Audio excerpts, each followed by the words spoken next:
Hello, hi everyone. I'm here together with Stephen Dargan, and this is a very juicy topic that we're going to talk about, and it's all about bringing a happier team home. But before that, Stephen, can you tell us something about your work, especially your work on happiness at work? Thanks, Lana. Great to be here. Yeah, happiness at work is something I've inherently, well, it's not, I say happiness is more what I've inherently been interested in for years. Um, I suppose I had quite a happy childhood as well that filtered into my experience of how my life was. And then when I got to the world of work, I turned up and having to work for a living. I discovered that work wasn't much fun at all. I didn't particularly enjoy the whole lot concept that I was going to have to work. And when somebody said to me, "You'll probably be working till you're 65 or 70 years old at least," and I went, "That's a hell of a lot of time to be in an experience that didn't feel very good or doesn't feel happy." So yeah, so when I got into the world of work, then I ended up in a role in leadership management within an organization. And I first sort of got my inkling of how things could be different when I was directing our teams of people was I read a book by a guy called Ricardo Semler. And many people reference it, but I was just blown away by it. I was studying management and industrial relations at the time, and I was doing a particular some coursework at the time. Found this book in the library and read it. And it's about this guy who's based in Brazil, in Sao Paulo, who took over his organization from his father. And his father had roughly 100 people working for this organization that made various electrical parts and did some other stuff. And the minute he took over the organization, he just wanted to ask lots of questions, lots of why. Why do we do this? And he kept delving deeper down. Why do we turn up to the workspace every day? Why do we clock in?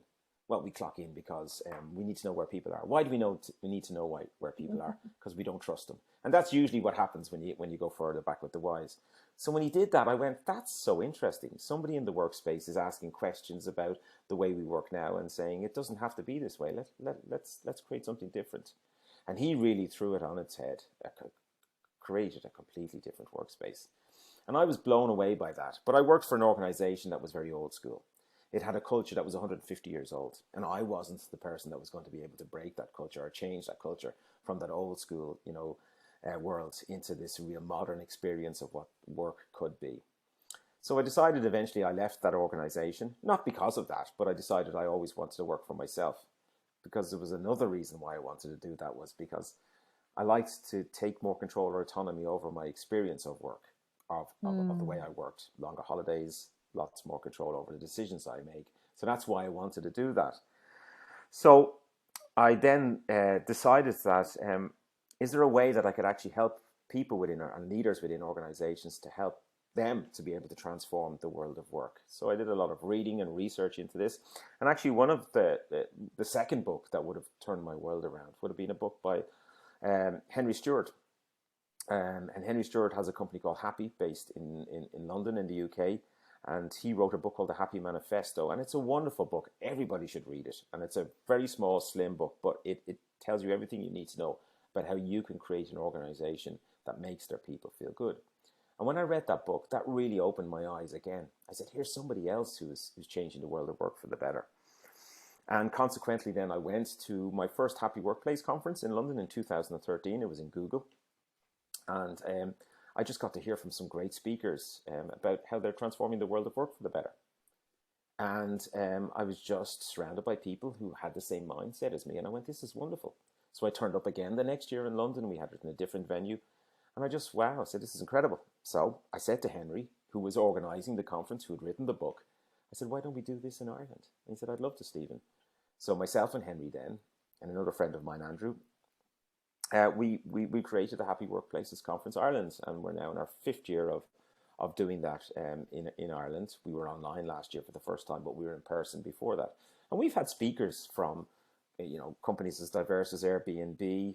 We've had a wonderful speaker last year, Enzo Van Santa from a company that's based in Amsterdam, not far from you, which is Tony's Chocolonely, which is a chocolate company that Yeah. purports to create 100% slave-free chocolate. So that's their goal, and he's got a wonderful supply chain and a wonderful way that they treat their workers. And then we had Andrew Barnes, who talks about the 4-day workspace, the working week, which he's created with his organization Perpetual Guardian in New Zealand, which is fantastic. And these are all topics I'm really interested in. I'm inherently interested in. Can we create a workplace where people feel good? But not only can we create a workplace that people feel good, can we create a workplace where people do good? Mm. So that's inherently what I'm interested in too. It's no good in telling me that you treat your employees really good if somewhere down the supply chain there's somebody else being affected Yeah. adversely from this. So I'm really interested in those organizations that think outside of the way we normally think, like Andrew Barnes talking about the working week being 4 days, and not just talking about it, but now creating an organization that can get 5 days work done in 4 days, and at the same time increase employee engagement and increase productivity. So Mhm. yeah, they're all the things that sort of drove me to where I am today. And now, interestingly enough, I do some work with Henry's organization based in London, which is great. So I get to meet wonderful people from the UK as well and help them to transform their organizations too. So I'm in a very lucky space doing something, I really, really enjoy doing. And this is, I guess, this is where things are becoming more evident for people with the pandemic. This idea of, oh, am I in a place that I really love doing? Has been a big question, and this is why we're reading about this massive, what's this, resignation wave that we're expecting. And how can companies redesign their work culture in such a way that teams who are now going back would feel that they're in the place where they're supposed to be? And I know this is why you've presented this topic on bringing, a happier team home. And I'm curious to know what your experience was when you ran this program with a company that you worked with.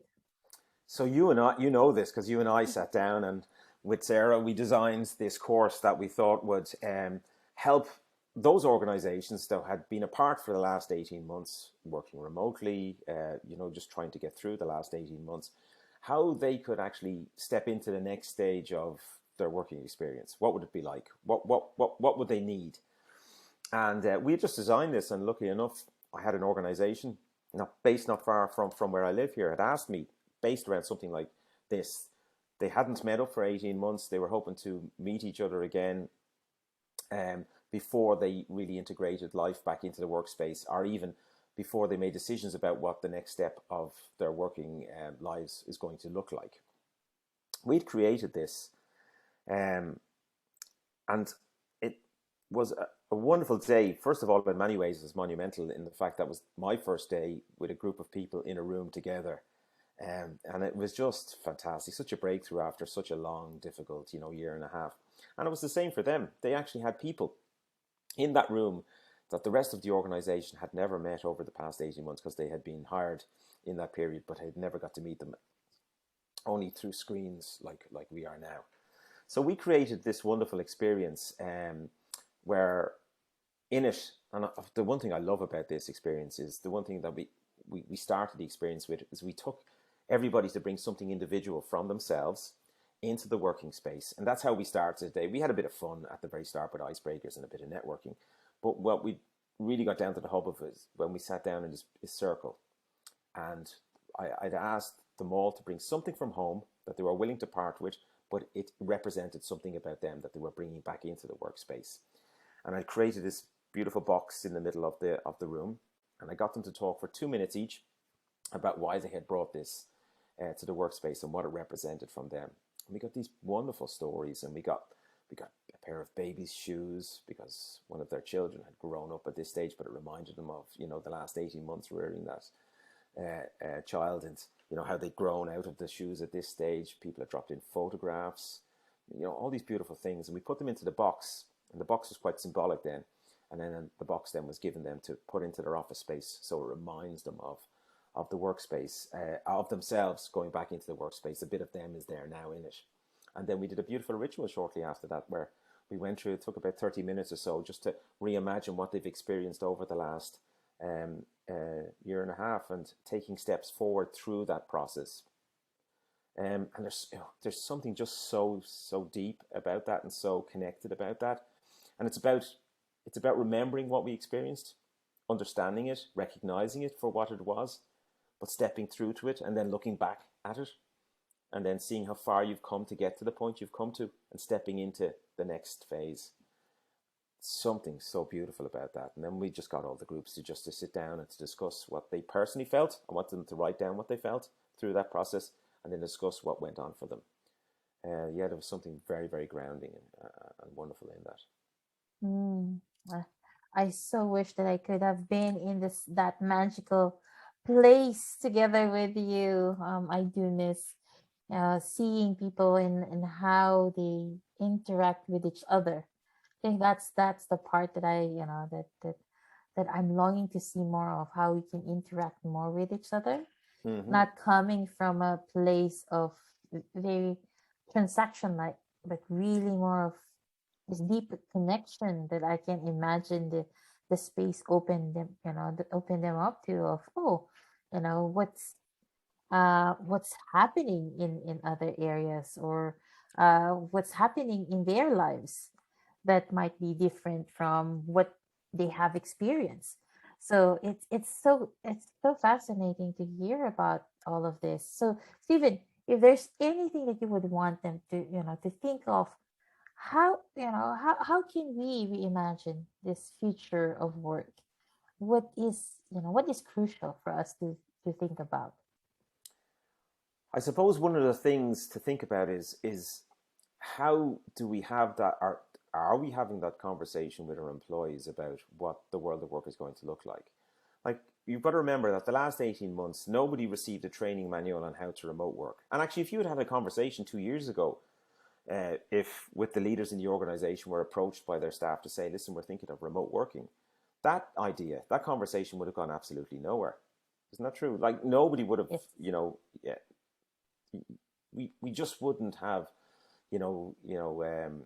thought that that idea could go anywhere, and it certainly would have been poo-pooed by the senior management. But we're now in a forced state of experiencing remote working, and nobody turned around with a manual to show you how to remote work. Nobody sent a training officer to your house to show you how to remote work. We figured it out ourselves, and us as humans are, we're very adaptable, and us as employees, we're very adaptable, and we've proved that, and we've shown that. We've maintained high levels of productivity during a very difficult time. Here's the problem. During this period of time and what we're experiencing now, a lot of people have begun to question where they work. And they began to question where they work because of the way they felt they were treated, or the way they experienced the last 18 months. And some organizations have been really, really good at, maintaining really good communication between them and their employees.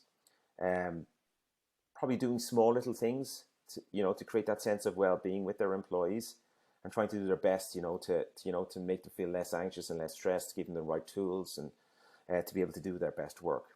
And some organizations just went into a little bit of free fall, and they mightn't have had good communication beforehand, but they certainly didn't have good communication now in this moment. Mm. And they're the ones where employees now are beginning to look at those and say, do I really want, if when things got really difficult, they weren't there for me, do I really want to work for them into the future?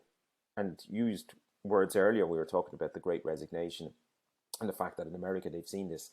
I think in April of just gone by was the highest number of people that have ever resigned from the workplace. I think it was 4.5 to 6 million or something like that. That figure, I think it was 6 million, decided Wow. they were going to resign from work, and they were going to look for opportunities and do something completely different. So yeah, people are beginning to think about, what do I want my future of work to look like? And the good leaders and the good organizations are allowing that conversation to happen. That's one of the things that we placed in the day that we do with organizations, you and I. And I actually sat down and got the group into a circle, and we talked about what we felt the future of work could look like. And it didn't mean that we had any answers. This was just a discussion to be able to bring this to the forefront. It didn't say that your organization must do this, but we wanted to have a frank and open conversation where this was allowed to be spoken about. And there's something very freeing in this, something really freeing in this conversation. And something wonderful came out from it, because I recognized that when we spoke about this, a lot of people said, I wasn't aware of what other people were experiencing or going through or feeling through the course of the last 18 months. Because some people found it easier. Some people had very young children, and childcare and teaching and parents and all this kind of stuff had to be taken into account. and people became aware of that, and that also affected their decisions on what way they wanted the world of work to look like in the future. Nick Marks talks about this, and he says we're very poor as human beings how we can predict about how we can feel in the future.